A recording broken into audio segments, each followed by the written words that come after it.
All right, guys, my special guest tonight is Dr. Jill Stein. She is running for president for 2024 through the Green Party. Welcome back, Jill. Great to see you, Sabby.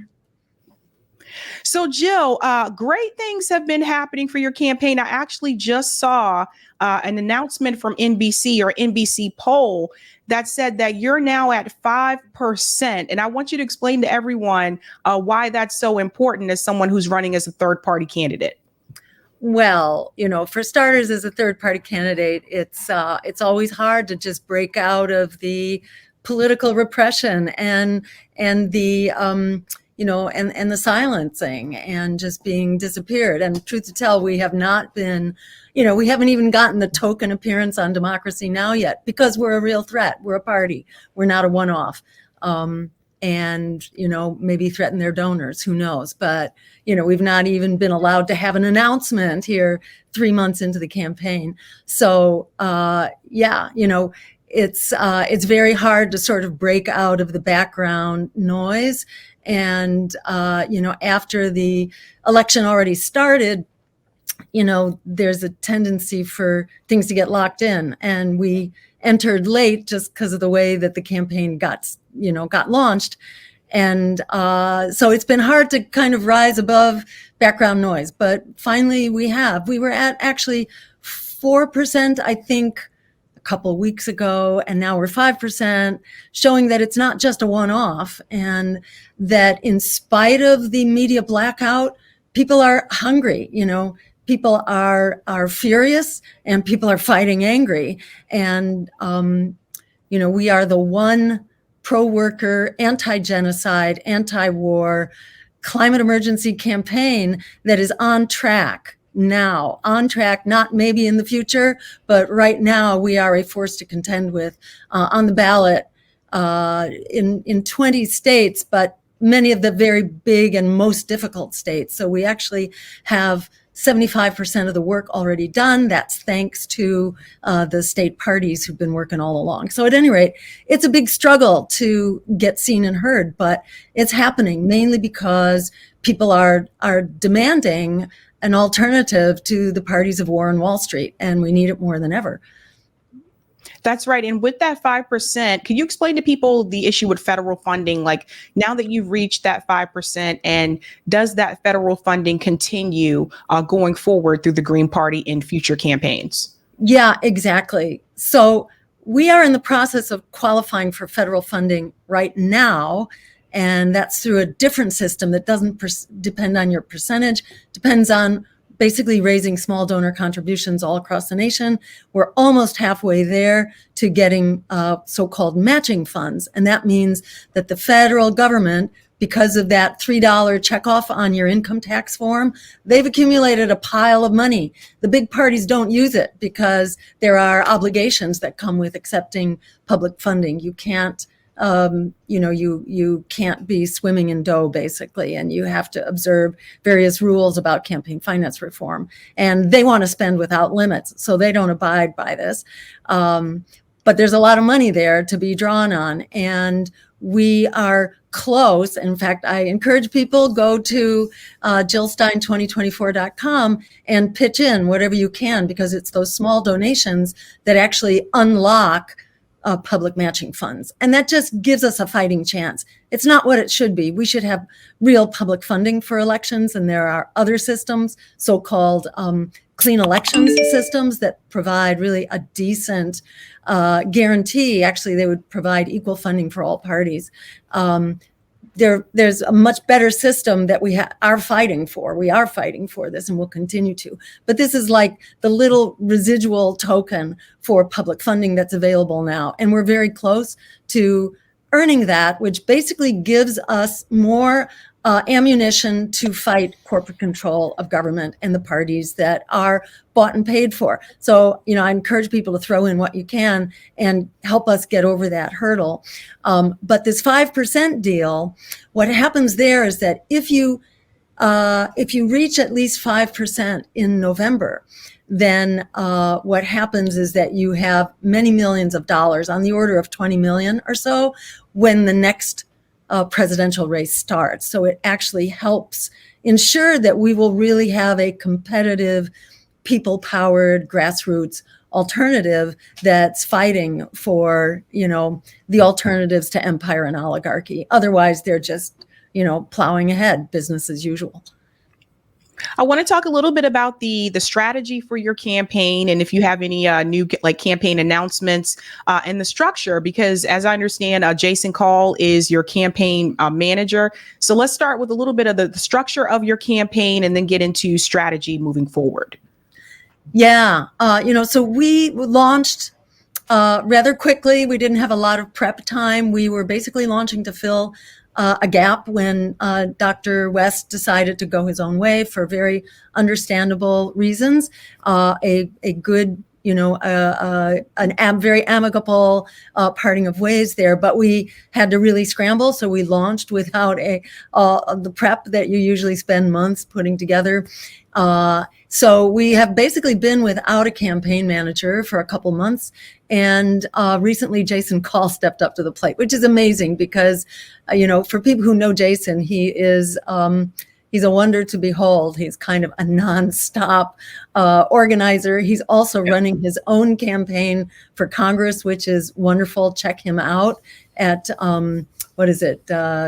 Jason Call. It's Jason Call for Congress in Washington State. You can Google him. He's got a terrific campaign, and somehow he manages to do both and hold down a full-time job and be a dad. And he's a really, I wouldn't have believed it, to hear about it, but he's absolutely up to the task.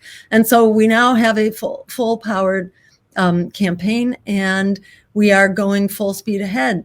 The most exciting stuff is that we are continuing to chalk up the ballot lines. And most recently, we turned in signatures for South Dakota. And this is the first time that Greens have actually been on the ballot in South Dakota. This is thanks to the Lakota Nation and one activist in particular leading the charge for the Lakota named Sean Littlehorn, who's an amazing person that we've been privileged to work with, including in some of our online rallies where we've been really featuring some of the amazing grassroots leadership in the campaign. So having South Dakota on the ballot is really exciting. We are carrying petitions now in 14 additional states. So we're going full speed ahead. And it's important to note, a lot of independents are talking the game right now, but it's very hard to actually chalk up these ballot lines. The other independent candidates have as many as two states. That's for Dr. West and for RFK, who's raising millions and millions of dollars. He recently just raised his estimate of what it will cost him to get on the ballot to $20 million.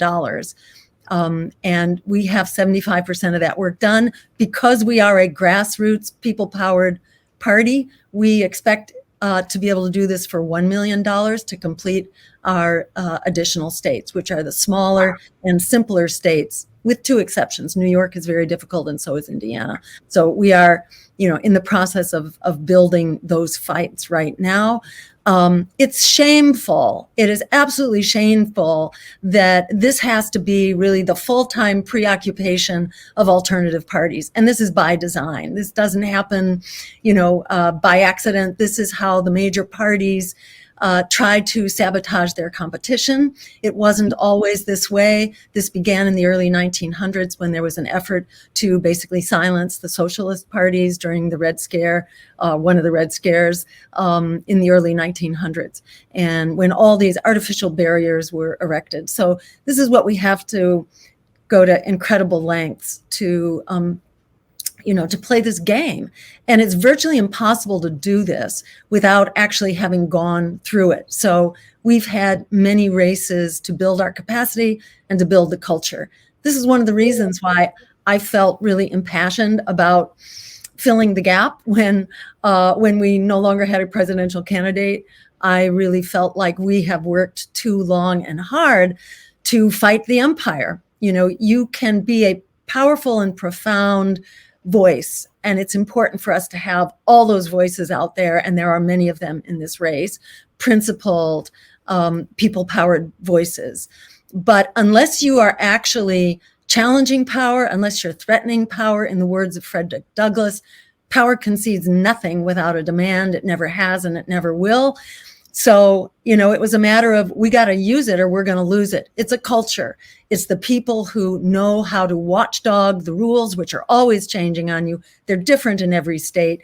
It's not worth the time of day to even talk about this. It's just infuriating what a incredible rat race it is, just simply to have a voice in this fight. So that's what we're doing. We're well on the way, and we will essentially guarantee that there will be one pro-worker, anti-war, anti-genocide climate action choice on the ballot across the country that can really challenge empire and oligarchy. And we've got to do it. So, Jill, the other question I was going to ask in reference to ballot access, if I remember correctly, in 2020, the Green Party was not on the ballot in Arizona, but this time you are on the ballot in Arizona. And I think that's really significant, considering when we looked at the race between Biden and Trump. Remember, Biden got a lot of those independent votes in Arizona. So it'll be interesting to see where some of those voters go this time around with Green Party on the ballot in Arizona. Arizona and really across the country, because people are fighting angry. And the statistics tell us, not only this Gallup poll that shows an all-time high, 63% who want an independent party because the other two have been throwing us under the bus. That's what people are saying now. Basically a supermajority of people now have come into that point of view. But also you have now 20% of African Americans who say they are not voting for either of the major parties. You have 20% of Hispanics, 21% of youth. And we've been running, by the way, national polls show us running at 10% among people 35 and under. And this is all just happening, basically word of mouth on social media. People are fighting back and standing up, knowing that basically it's BS that tells you to be good little boys and girls and just roll over on the railroad tracks and, continue to nosedive in this economy for billionaires and, a budget that's being squandered on endless war that is impoverishing and endangering all of us, and a climate that's going down the tubes. We just heard that this was the hottest January on record. And in fact, something like the last 8 months, I think, have all been hottest on record. And we've also just exceeded the, this dangerous threshold of 1.5 degrees warming above pre-industrial baseline. We just now exceeded that for the first time over the past year. We know that the Colorado River is about to dry up, and don't think that's just Colorado. Think fruits and vegetables for the entire nation. This is the agriculture system of California that provides half of the fruits and vegetables for the country. We're within 1 to 2 years. I mean, even the Washington Post ran a headline that the doomsday scenario is playing out for the Colorado River. So we do have a climate emergency, even though it's become fashionable to deny that among many so-called liberal circles. They're going for nuclear power, which is another total scam, and rejecting the climate emergency. This is just nuts. It badly needs to be debated. I mean, there's just so many reasons why I am so grateful to be running this race and to have a chance to actually debate people. Speaking of which, I should mention 2 other really exciting things. We've been invited to speak at the libertarian conventions in California and in New York. And, the Libertarian Party is, historically a very decentralized, independent-minded group of people. And they have been very supportive of our campaigns in the past, in 2012 and in 2016. We actually did debates with them in 2012 that were sponsored by Free and Equal. They have another one coming up. But if my memory serves me well, we were voted winner of that debate, largely by libertarians themselves, because they actually listen. They're a fighting culture and they listen to their options. And I'm really excited to be there, to be able to just help drive the debate. We're in this really transitional moment in history. We're at this huge tipping point right now where it's unclear, who's getting out of here alive and whether we're getting out of here alive. And there's just a lot there's a lot of kind of conventional wisdom that really has to be challenged right now. And, so I'm just really excited. We have a historical collaboration with libertarians around fighting for democracy, fighting restrictive ballot access, and a shared opposition to empire, and a shared commitment to protecting our civil liberties, especially freedom of the press. We've been fighting together for Julian Assange, and also for freedom of speech, which is under great, there's censorship is just going off the charts right now, especially on college campuses and related to the war in Gaza. So it's really important that this be debated everywhere. And I'm just really excited to be able to have this conversation with the libertarians.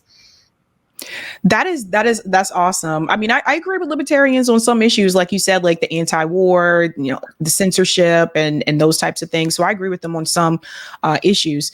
One of the questions that came my way, and this came from audience members, I got this question a lot over the past couple of days, and I told people that you were coming on. Some people are asking, I'm not sure where this is coming from, but some people are asking, they have this perception that Peter Dow is working with your campaign. So I wanted to give you the opportunity to address that, if that's a yes or a no.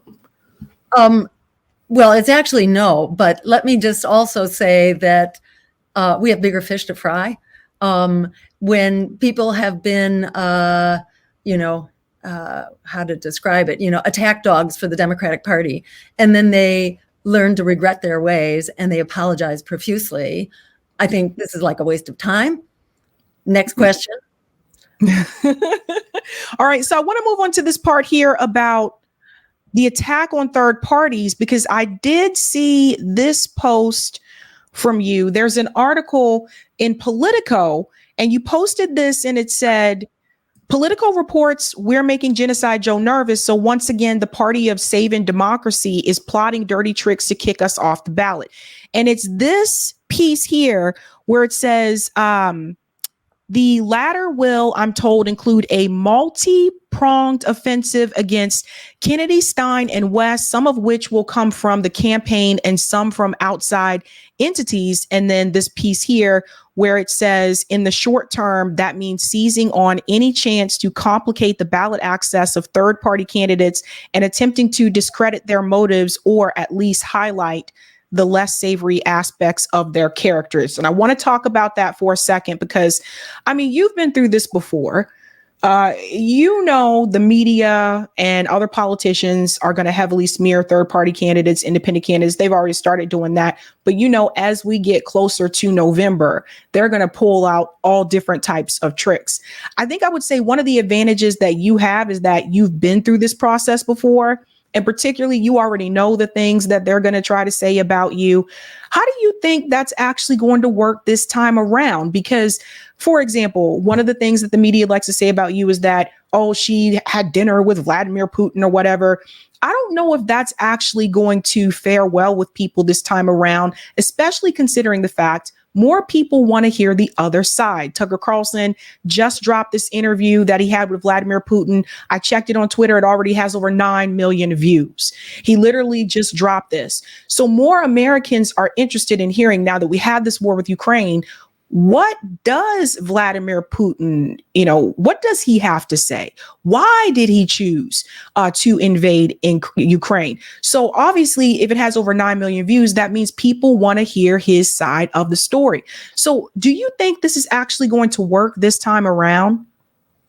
I don't think so. And, I think people, Russiagate and the whole set of kind of concocted stories that went with that, only a little piece of that was directed at me, but some of it was. But the whole thing is really proven false, has really lost its steam. I was investigated for 3 years because of these smears and their effort to try to criminalize me, like they're doing now to the Uhuru party that I don't know the details of their case, but I think, there was some question about some token funding coming their way from Russia.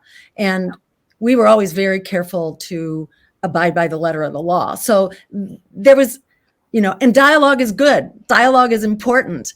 And, you have to speak with your adversaries as well as your allies, especially if you think that you have something to bring to global dialogue and leadership. I mean, isn't that a responsibility of our leaders? What, you're just supposed to slam the door? Look at Kennedy and Khrushchev. They averted, nuclear war by sitting down and talking to each other. Well, how about it? I mean, we are at that brink right now, and that is all exploding. And it's not just Ukraine, it's also the Israel's genocide in Gaza, which is mobilizing the Middle East.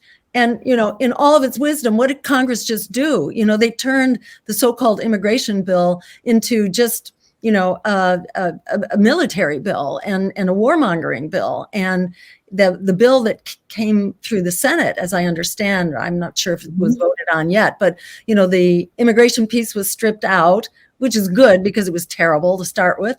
And you're just sort of left with, I think it's $95 billion in more war funding, and 60 million of that's going to go to Ukraine because they're doing such a good job with that money, just basically slaughtering Ukraine, eliminating an entire generation of Ukraine. And what do they have to show for it? Absolutely nothing. Shame on the US and NATO for having brought this absolute disaster onto Ukraine, knowing full well it really wasn't going to go anywhere, and knowing full well that NATO's expansion, bringing the capacity for a nuclear strike right up to the border, and they have nuclear compatible missiles that are already, they're not in Ukraine yet, but they're elsewhere on the border, and Ukraine just opened up a whole new large border to place nuclear missiles. And Russia's been very clear all along. It just wanted neutrality. That's all it wanted, like Austria after the Second World War. This wasn't rocket science,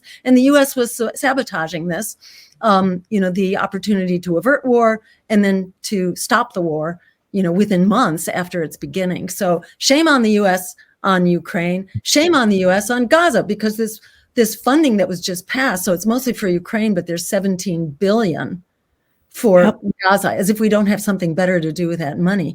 That 17 billion includes assuring that there will be no congressional oversight. So, I mean, how clueless and anti-democratic can our congressional so-called leaders be than to just basically, this is in violation of the Constitution, which holds Congress responsible for declaring war and executing war. And here they are basically saying, we're just going to turn that money over and allow Israel to just stockpile the weapons. Blank check. No holds barred, do whatever you want. If this isn't in flagrant violation of the International Court of Justice, the ICJ's ruling, how do you get more complicit in genocide than by funding it and promising to look the other way? This is absolutely outrageous. And the ICJ should be proceeding, and I hope they do proceed with all due haste to hold all of the leaders accountable who are basically prosecuting this genocide. There are 2 million people whose lives hang in the balance. We are on a death watch in Gaza right now. And people who understand the severity of this are not sleeping at night very well, for very good reason, because 2 million people are actually, their lives are hanging in the balance now in the most outrageous and horrific way. Israel is contemplating another invasion of this little tiny pocket near the Rafah crossing, where people have been systematically driven down. If this isn't an absolute classic case of ethnic cleansing, I don't know what is. Ethnic cleansing and genocide, because they just started at the top and they just kind of bombed everybody down to force them to the exit. And now they're threatening to invade. So, it's a perfect setup for driving people out. And, this is just as bad and evil a policy as you can imagine. Women and children are being systematically tortured and murdered right now, and the U.S. is assisting in every way possible. And this latest bill that just emerged this morning, we should all be just screaming about this right now and resolving to not wait for the election. We're really encouraging people to sign on to our pledge to stop genocide. And our pledge, you can find it on our website. It helps us stand up and be counted right now as people who are saying we are not going to vote for any candidate holding office now or running for office. We will not give our votes to anyone who supports genocide, apartheid, and ethnic cleansing. So it's a way to stand up and be counted, because we know that we have the force of numbers here. We not only have the force of the moral authority, we also have the numbers.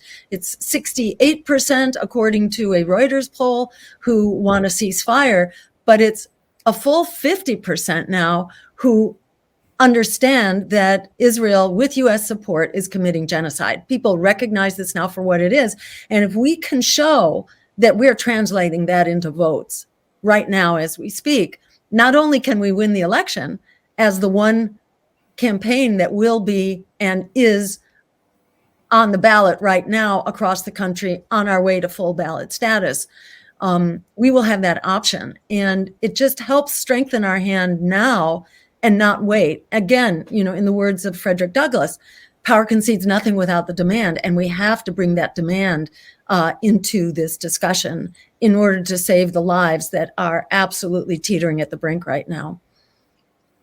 Well said, Jill. Speaking of Gaza, CNN actually interviewed the mayor of Dearborn, Michigan. Actually, MSNBC has too. They've been making the rounds trying to persuade him to convince his constituents to come out and support Joe Biden like they did in 2020.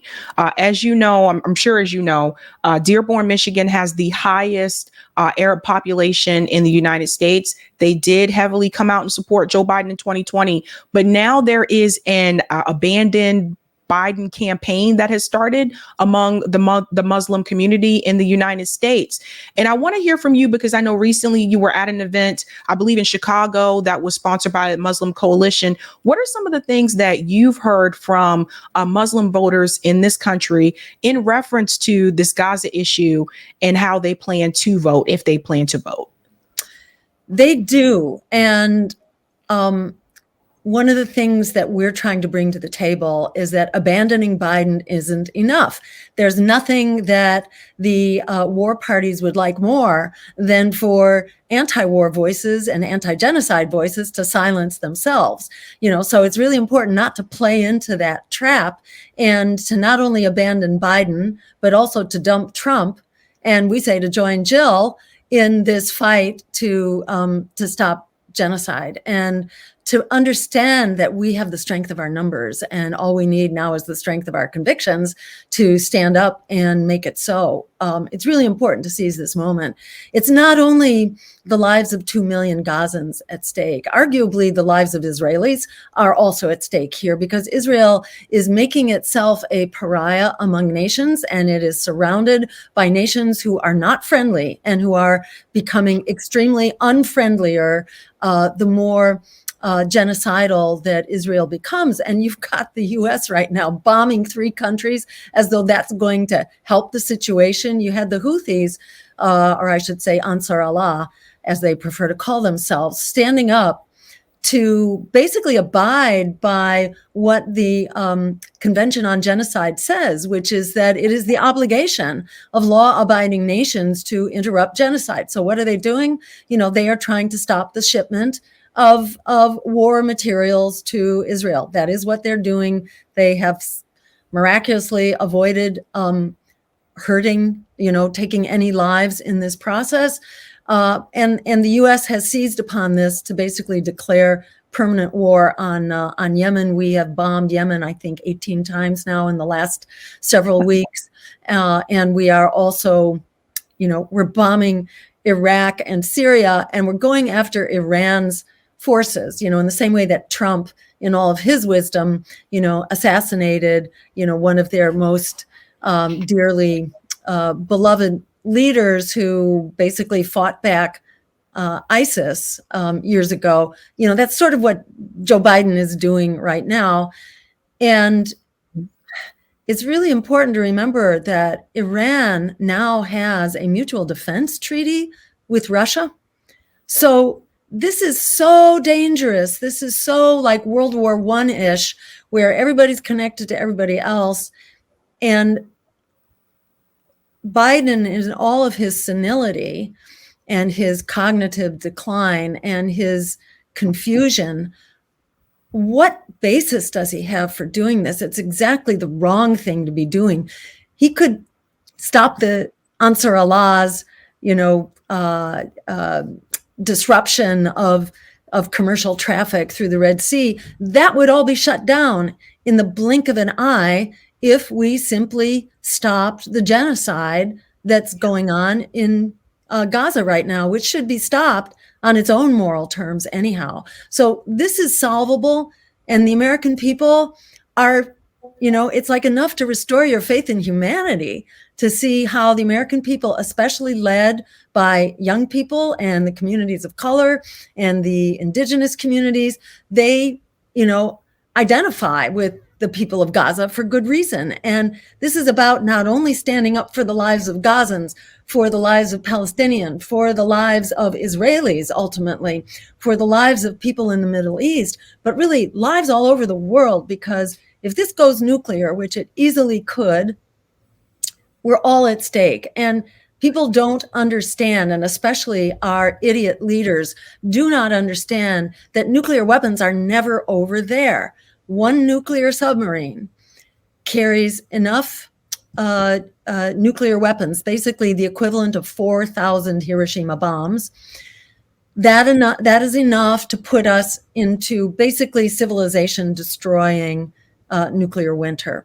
There is a nuclear sub over there, and I have to add, from what I have learned, we think that nuclear sub is not nuclear armed, which is a good thing. But we have lots of nuclear subs, and they could be anywhere. And most of them are it's not known where they are. And because Israel is a nuclear power, because Russia is tied in here through Iran, it's not hard to see how this could become a nuclear conflict all too easily. So we should do the right thing here and stop this catastrophic war. It's already catastrophic. Let's stop it before it blows back to us. It's already impoverishing us. Let's not have it actually destroy us as well through the full manifestation of the military madness that could be triggered by this war. There are also reports from African-American voters leaving the Democratic Party. Trump has actually gained support from African-American voters. And I've talked to this. I also do a call-in show. I've heard from people on call-in saying why they're leaving the Democratic Party and they're moving towards him. And my thing is like, just leave the duopoly altogether. But there's a number of African-American voters now in the African-American church that are now pushing back and demanding a ceasefire from President Biden. Even pastors are demanding a ceasefire because they said their congregation is asking them, like, why are you telling us to support Joe Biden and he's, funding genocide in Gaza? And so we are seeing a shift, I think, politically in this country that I haven't really seen in my lifetime, where more people are willing to walk away from these parties. I think the number of independents, registered independents, is increasing in the country. What have you heard from African-American voters in reference to what they're looking for in a presidential candidate? I have to say consistently what I've heard from African-American voters, once you get beyond the kind of, compromised so-called leadership, the electeds who have the support of the Democratic Party, who are taught to be, cooperative and supportive. Once you're talking to the grassroots, what you hear is that people are hurting. And in fact, if you look at the numbers, actually racial disparities have gotten worse since the 1960s. In fact, the average income of an African-American household is an even smaller percent of what it was back in the 60s.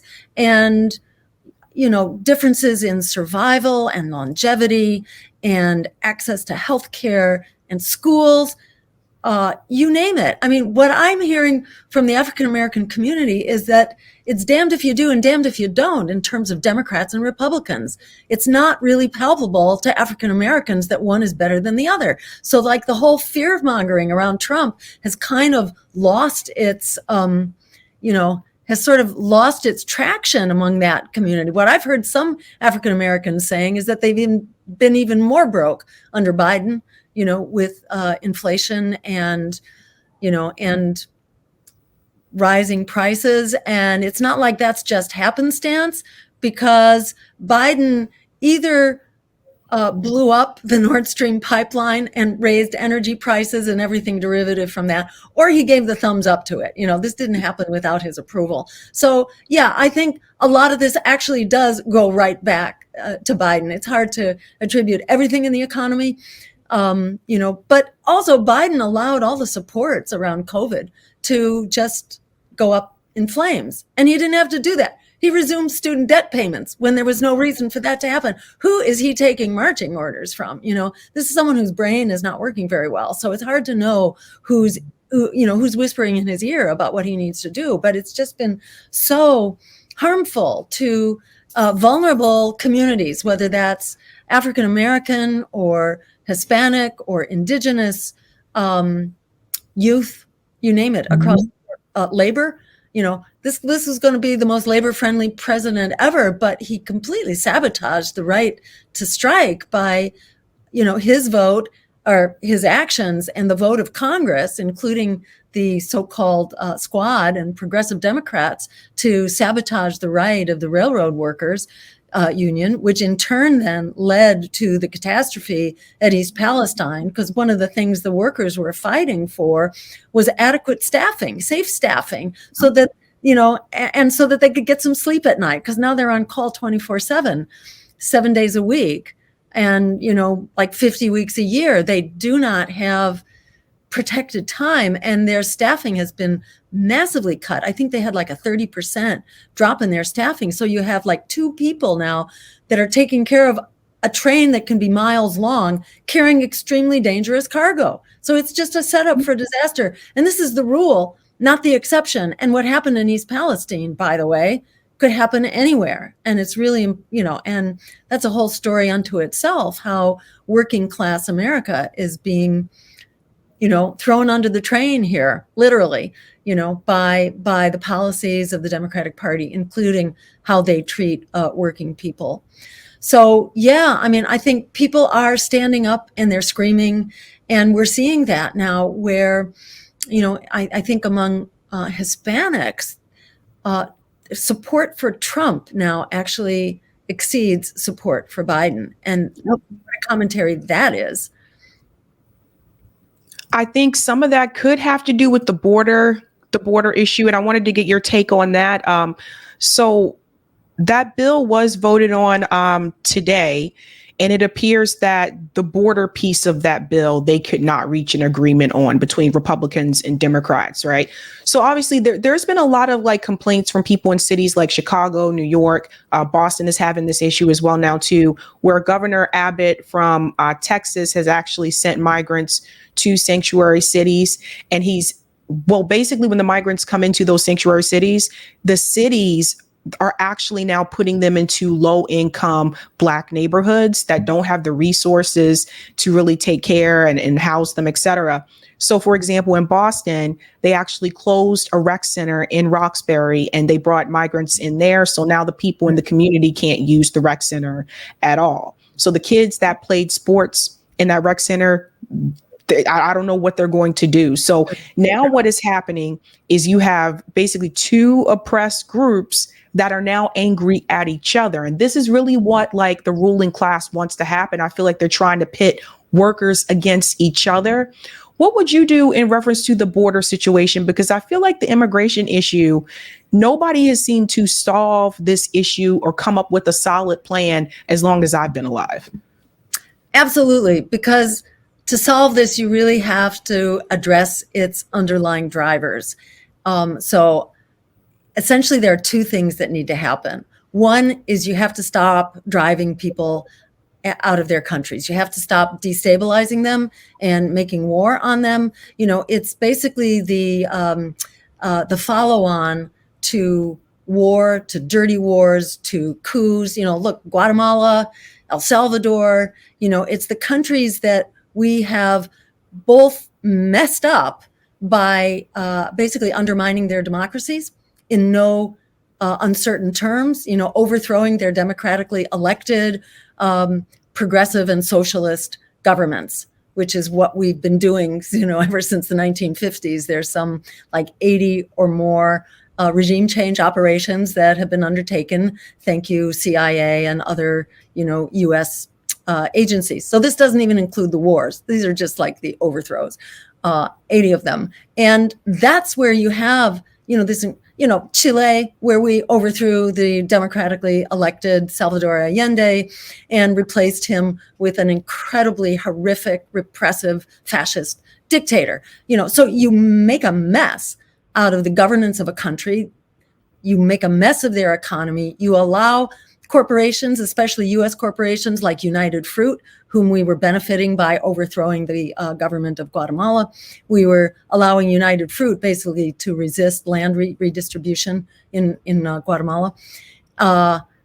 It's by imposing, American empire and oligarchy on these countries that we mess up their economies. Also, through our war on drugs, we basically promote the violence surrounded with the drug trade. If we legalized drugs, like starting with marijuana, you pull the rug out from under the drug cartels. So then you stop the violence that so many people are fleeing. So it's basically military, economic destabilization, drug wars. And then there's climate as well, and we've got to address that because the UN says we will have, like 1 billion climate refugees by the time we get to 2050. And people are fleeing destabilized climate and drought and the collapse of agriculture that's happening regionally and stuff like that. So these are the drivers of migration. People generally don't pack up and abandon their communities unless there's every migrant I have talked to, is distraught about what they had to leave behind. And had we not been really messing things up, we wouldn't be destabilizing the whole world. So, that's number one. We need to clean up our act and act, as a team player here among the community of nations and help stabilize rather than destabilize economies and societies around the world and the climate. So that has to happen for many reasons. Each of them has a logic unto themselves, as well as their impact on migration. But the crisis of migration is definitely a product of the crisis of empire and oligarchy, global oligarchy. So that's one thing, what we have to do. We have to shut off the spigot that's driving people here. The second thing we have to do is treat people humanely and in accordance with humanitarian law and the rights of asylum. And that means we have to, instead of building walls that don't work, they just kill people. Walls do not shut people out. They're a disaster for the environment, for the migration of species. There are just many reasons why walls don't work.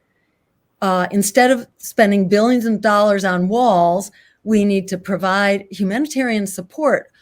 We need to massively increase the supply of lawyers and resources to help process people, to ensure that people have adequate housing, not confinement, not for-profit prisons.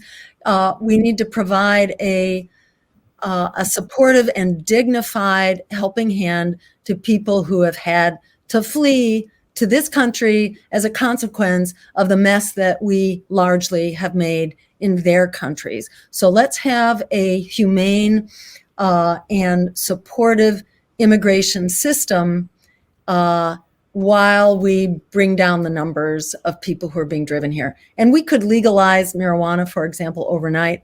That could be done, I believe, by executive order on the first day that a Stein administration takes office. We could massively undercut this problem by decriminalizing and legalizing marijuana and encouraging our partners south of the border to do the same.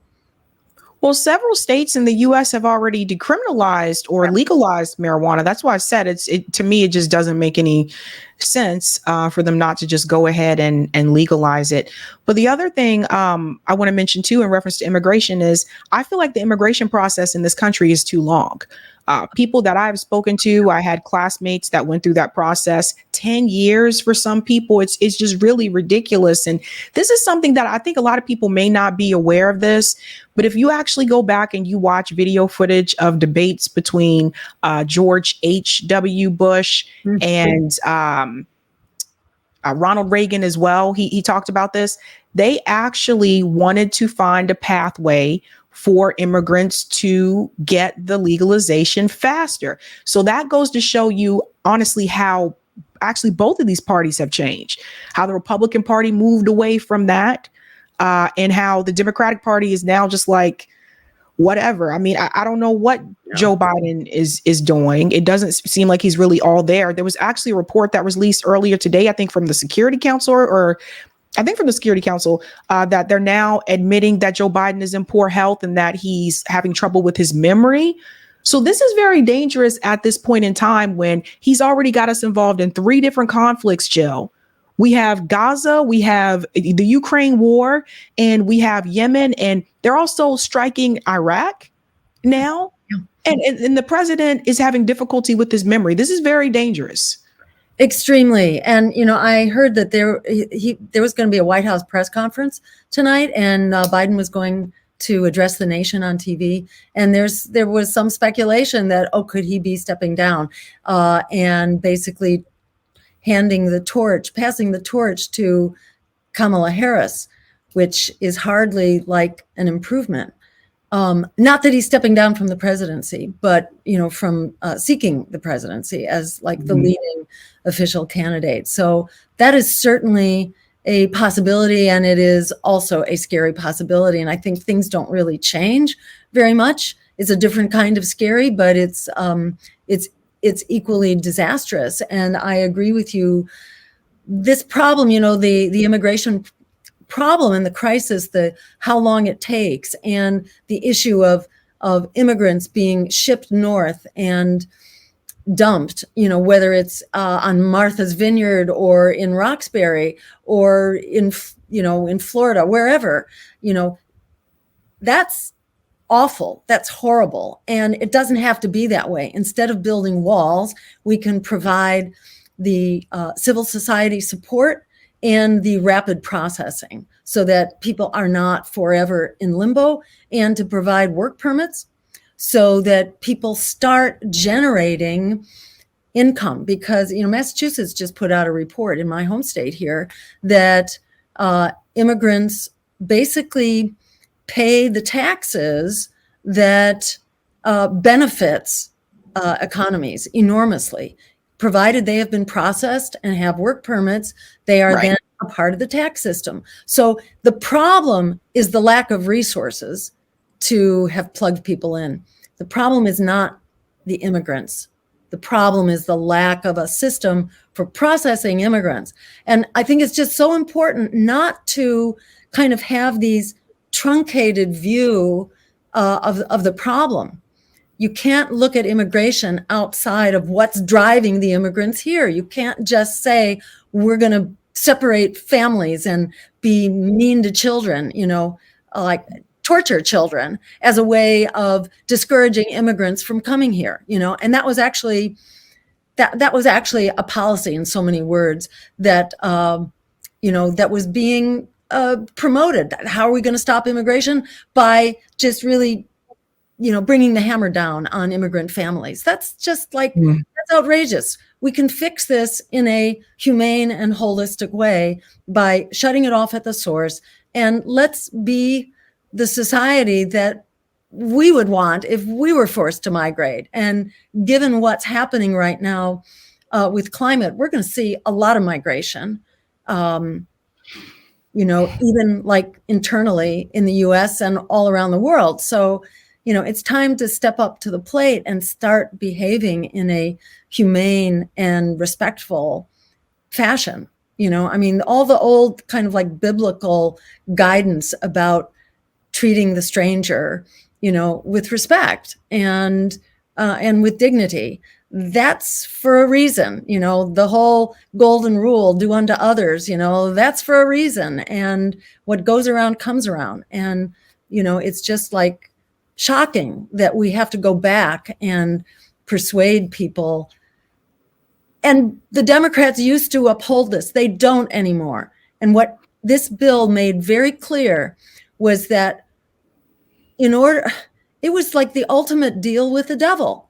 In order to get more money to drive these disastrous wars and genocide in Ukraine and in Gaza, in order to have more money for these horrific wars, Biden abandoned all of the old kind of ethical principles around immigration. So all the BS about lesser evil has completely gone out the window. And when you hear that thrown at you, just like it doesn't even deserve the time of day. It's just nonsense. And we have two greater evils, and our focus should be on the greater good. And it's time for us to stand up for that while we still can. Awesome. Jill Stein, thank you so much. Where can people find you next on the campaign trail? Oh boy. Okay. We are about to undertake a 14-state tour starting on February 22nd. And you can find out all about it by going to our website, jillstein2024.com. Sign up for our newsletter and, sign up to volunteer and help us fight this fight and reclaim the future we deserve. We're going to be in Michigan. We're going to be in California and Washington State and the Midwest and Ohio and West Virginia and down in the South. And it's a very long and expansive tour. So there's a good chance we can see you on the campaign trail. And otherwise, we'd love to see you on our Zoom gatherings as well. So join the team. It's fun.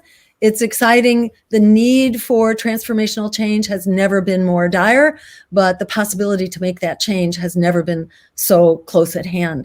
We are on the way to full ballot access right now for the one pro-worker, anti-war, anti-genocide climate emergency campaign that we urgently need. So join the team and let's make it happen.